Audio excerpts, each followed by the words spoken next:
Broadcasting live from atop the Rocky Mountains, the crossroads of the West. You are listening to the Liberty Roundtable Radio Talk Show.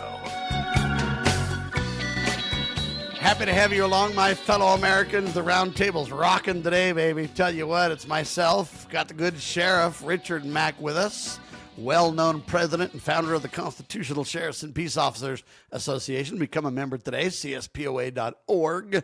If you want to see the Supreme Court case where he beat Bill Clinton, check that out at CSPOA.org as well. Savannah Guthrie, as far as I understand, is a media personality, right? And so that all of a sudden makes it mainstream press news. It's a sad tale, don't get me wrong, but there's just weird things in this case. Sheriff Mack, let's break this down. What are you seeing, sir? Well, the sheriff in charge of the investigation was filmed attending the University of Arizona basketball game this past weekend, and the insinuation was that if he's so busy on this case and there's no leads, why is he taking time off to go to a basketball game? Okay, I reject all that, but anyway. Yeah, he still has a life, and he has hundreds of people, thousands of people working underneath him that are supposed to be doing that. Well, and he still has. I mean, sometimes if there's no leads and everything, you're waiting for things to come back. You're doing your investigation. Yeah. That doesn't mean you can't go to a basketball game. Maybe you've had commitments with your wife, your spouse, your kids. I mean, I don't know, but I don't like this. We take this snapshot and we then just attack this guy for that. It's completely bogus. Yeah, and I really don't care for him. He badmouthed me during his campaign. Somebody asked him about, if he had anything to do with CSPOA or constitutional sheriffs, and he called me, and he slandered me, and he said that I was a white supremacist. I've never met this man. I've never talked to this man. I know that he's a leftist Democrat, and as far as his political views, I'm sure he's a decent lawman and a decent investigator. I think he's done okay on this thing, but I have not followed him around on this. And I believe they made a mistake in not securing the crime scene, and that it was contaminated by the press. But he was wanting the press involved because they had no other leads, and they were hoping to get the press going. So the press was invited there. But before he realized that it was actually a crime scene instead of just a missing person. Maybe a huge mistake, but maybe something that... Well, they missed the blood too, though, right? That got brought up by other people and stuff. And as far as I understand, they missed the blood on the porch in the first place. Well, yeah. And that brings up another huge question for me. And Sam, I was on with Kathleen Wynn yesterday out of Tucson, and she has a big talk show there. And I've been on with her before in the past. And Mark Lamb was on yesterday or day before on Fox News. In fact, I think it was Sunday that he was on with Fox News, and he was talking about the case. And right now, Kathleen Wynn said I was the only one that she's ever seen regarding law enforcement professionals that have chimed in about this case, that I'm the only one who's brought this up. So my first question was, if it was a missing person report, how long did you wait to bring in the dogs, the dog team, the canine unit? Did you get the dogs on her scent to try to find out if she just walked off into the desert? Yeah, because if that's really true, if it was just a missing persons and you could get a piece of clothing or you could get some way to get the scent, you could have the dogs trail that and get a handle if you went fairly quickly in the first place. Now, I know they a lot of times wait for missing persons because if, someone's free and, they're over 21 and they can do whatever they want, there's usually a waiting period. But when someone's 84 and they've got the other issues that she has, they usually don't wait in those circumstances, right? Yeah. In fact, I have never waited. I don't care who they are, how old they are. We try to find them right then. We don't want to wait until it's too late. And you don't have to wait. There's nothing wrong with getting in there and saying, oh, well, good. Okay, she just ran off with her boyfriend somewhere or something. I don't care. But you're right. When it's an elderly person like this, you don't ever wait. So my question is this, Sam. There were indeed canine units there sniffing around. the the trail that she left, there had to be a trail from the home. Her footprints would have been able, the dogs would have been able to follow wherever that led to her getting in a vehicle or to where a media truck was parked or car. And then she's on Yeah, top because of it it. started with blood on the porch too, and the canines would have started with that, could, right? Yeah, the dog could pick that up real easy. And it could follow wherever she went. Did they not get that?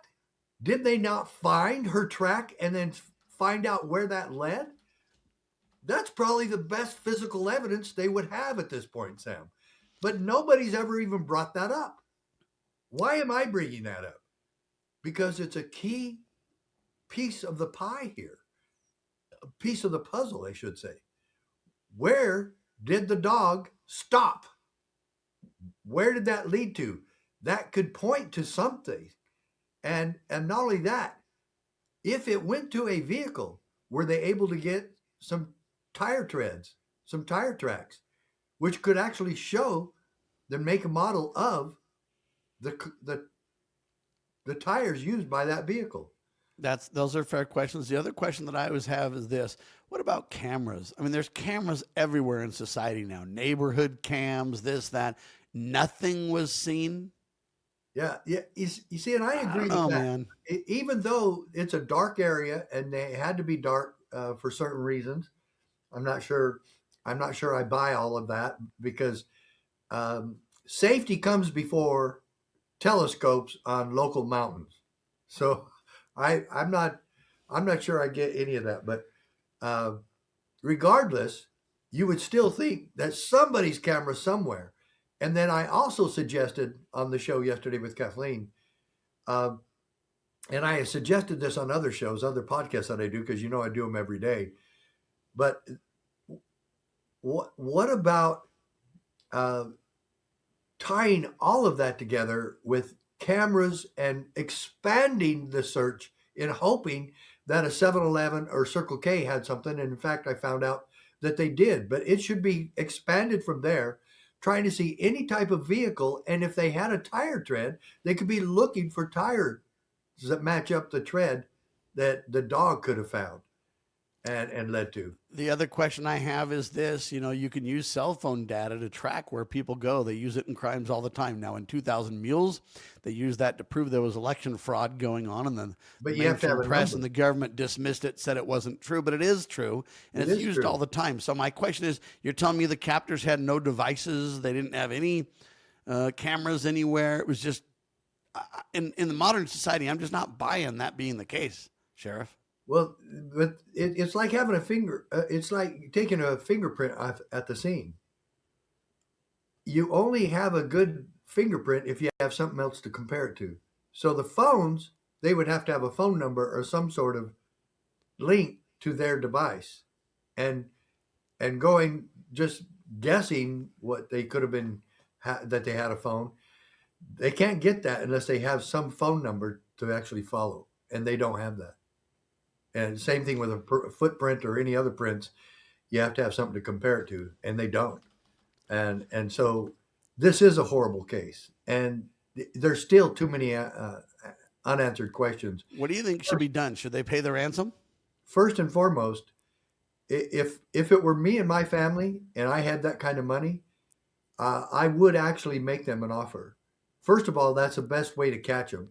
Secondly, you get your loved one back, and the cartels are usually very honest about that. If they say they're going to sell you your loved one back, they'll do it because they know that's how they keep their bread and butter going. Yeah, if they lie, then no one will ever trust them, and no one will give them any ransoms anymore. No one's ever going to deal with them again. But if it was my daughter or my wife, I would be seriously looking at paying the money. Because right now, what is Savannah and her family thinking? The cops have nothing. The only thing we have to go on is a ransom payment. But the ransom people don't look like they're serious at all. Do they really want the money? If this was the cartels, the deal to make the trade for the money and trade the victim, that would have already happened. It would be happening. And they give a date. Oh no, not this date, but then next date. Oh no, okay, well obviously they don't have any way of showing proof of life. And at this point, even if Mrs. Guthrie is dead, what if they hit her over the head and that's where she was bleeding at the beginning, and they went, oh darn, we hit her too hard. She's already died. And so they could try to sell back the body, and some families would buy that too. Do you think we're going to get answers on this? When we come back, let's respond to that. I think we're going to get answers on this. And then I've got a problem with Janine Pirro. Used to think she was a conservative and really one of the hard-hitting good guys. Now I'm starting to wonder. You're watching Liberty Roundtable Live.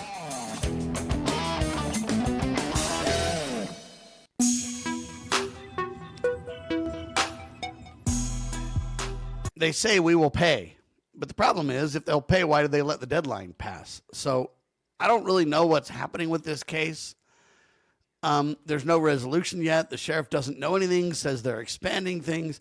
I don't know if they really don't know anything or if they're just saying they don't know anything because it'll help them.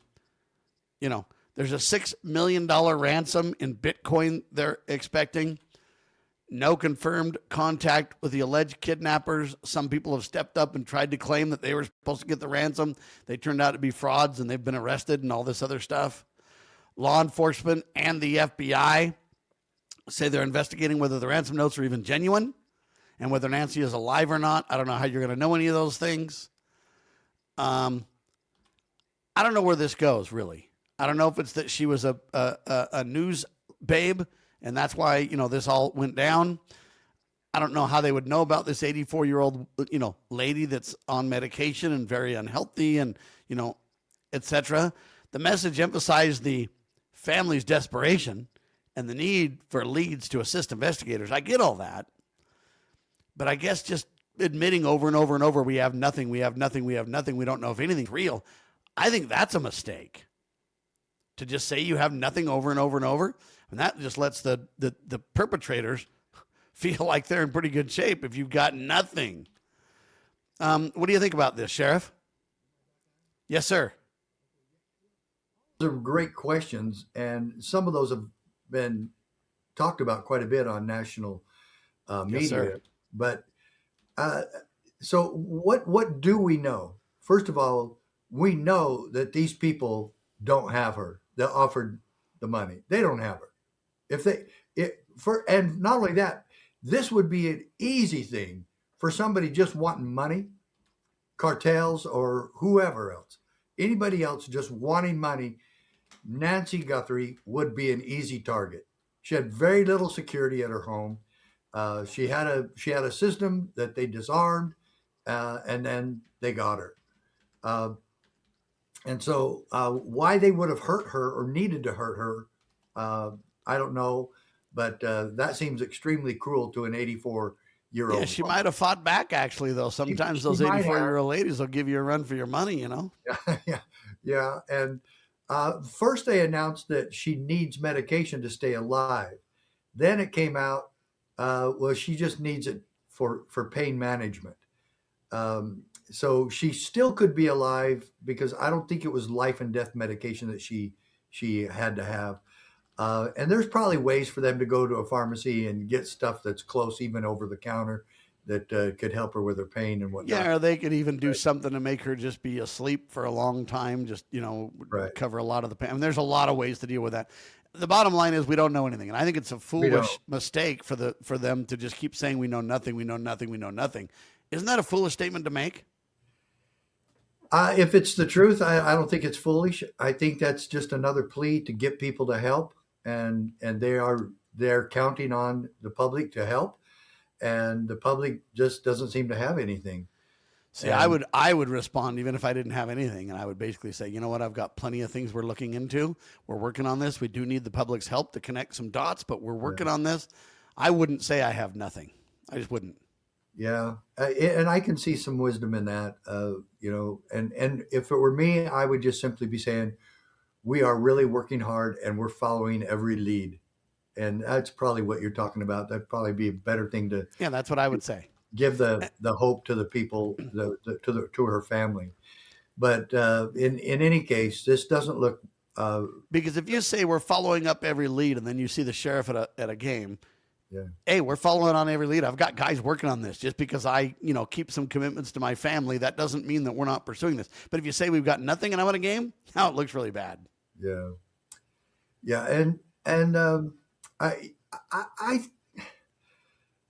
I still am wanting to ask, and I told Kathleen yesterday, if Sheriff Nanos wants some fresh eyes of a person who's dealt with this quite a bit, I would say one, have Mark Lamb come and give some fresh eyes to the case.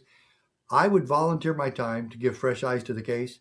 And especially, I want to know, I want to ask him and his team, where did the dog stop when the dog was following her scent or her tracks? And dogs can follow tracks all throughout the desert. These dogs, once they get on a scent, they're incredibly good. They're amazing. And I've been there and watched these dogs do this before. And we had a man in a very similar situation, and we thought he was kidnapped. And then we expanded the radius of our search, and we found him dead in the desert. And so I've seen these dogs at work, and the search and rescue squads know what they're doing. They're very well trained to handle this sort of thing in desert climates and desert terrains. And so I so want to get that question to them. Where did the dog stop and where was it pointing? Yeah, and you need to reach out to the sheriff and see if he'll entertain it. I mean, he should be willing to talk to Mark Lamb or you. If they're really as desperate for the public support as they claim, what's wrong with some fresh eyes in the mix on the case? I mean, there's documents you can sign to where they keep asking all these other experts, though, Sam. Right. Let's see, the former detective and former homicide investigator from New York City. You need somebody from the desert, somebody who's experienced in this sort of case. And so, I wouldn't be leaning on Los Angeles or New York City detectives too much.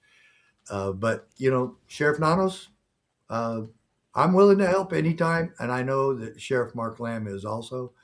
But still, if somebody could just pass that question on, I'll bet that question got passed around pretty good yesterday, because it was a Tucson show that I did yesterday. Well, and we pray that people follow up on that, because those questions are important and they may have the answers to those things. And that's why I say when they run around and say they have nothing, when people ask these questions, then, they're going to have to start admitting they have things. And if you just say we're following all leads, then when something comes up, it's like, we're not talking about it. We've told you we're working on this. When you say you have nothing, though, anything that comes to light now becomes something that they better grab onto or they look bad. And that's why I would not be the one to say we have nothing. I just wouldn't do it. All right, Janine Pirro is in trouble. She's out of control. We thought she was a great conservative. Check out this video. Headline that's raising questions about the Second Amendment amid those protests over the administration's immigration crackdown. U.S. Attorney Janine Pirro is facing widespread criticism after comments she made yesterday during an interview with her former employer, Fox News. You bring a gun into the district, you mark my words, you're going to jail. I don't care if you have a license in another district, and I don't care if you're a law-abiding gun owner somewhere else. You bring a gun into this district, count on going to jail, and hope you get the gun back. Her comments quickly sparked backlash from some Republican lawmakers and gun rights advocates. It echoes some of the backlash the Trump administration faced after making comments about the death of Alex Preddy, who was a licensed gun owner. Florida Congressman Greg Steube posted on X saying he brings a gun into his district each week. The NRA also joined the conversation, saying your right to self-defense should not end simply because you crossed a state line or into Washington, D.C. Pirro walked back her comments this morning in a pair of posts on X, saying she was focused on people unlawfully carrying firearms. She's stupid, Sam. I can't believe she's that stupid. First of all, she's so tough, and she was talking to law-abiding gun owners. She even said that. That's right. I don't care if you're a licensed law-abiding. I don't care. Try to get your gun back. What about the Second Amendment, though, Sheriff? Does she care about it? Does she believe in it? Oh, Doesn't sound like it. This woman's ego is bigger than the Second Amendment or the Constitution. She's got to try to act. She's so tough, and she knows what she's doing. She should have issued a very humble apology to President Trump, to his administration, to each one of us. And she wasn't. I was just talking about illegal guns. No, she wasn't. Here, Sam, I got a book for her. Here, I'm showing my book that she needs to read this. Somebody get this book for her and send it. Send her a bunch of these. From My Cold Dead Fingers, Why America Needs Guns. And the quote from Jefferson, laws that forbid the carrying of arms disarm only those who are neither inclined nor determined to commit crimes. Such laws make things worse for the assaulted and better for the assailants. Maybe you ought to learn a little history. What you should resign. Trump should already be firing you, but you should save him the trouble. You should resign. You're a lawyer, and you're supposed to be the head of law in Washington, D.C. You're a liar. Well, when you get Pam Bondi and Donald Trump that say take the guns first, due process second, they're all three in alignment, Sheriff. Nah. He should fire her. Well, he wants to due process second, take the guns first. That's what Trump wants. Yeah. So there you have it, ladies and gentlemen. They don't believe in our Second Amendment. Shame on them all. Fire them all. That's my humble opinion. Thanks for being alongside with the Right Hour. One of the Can 2 coming up. We got a great guest. I also want to talk about the All-American Halftime Show. That was killer. All right, hang tight. You're watching the one and only Liberty Roundtable Live. You need to become a member of the Sheriff's Posse. CSPOA.org. That's the Constitutional Sheriffs and Peace Officers Association. CSPOA.org. Become a member today. And I'm Sam Bushman. We are syndicated by the Loving Liberty Networks, lovingliberty.net. Spread the word, share the love, and God save the Republic of the United States of America.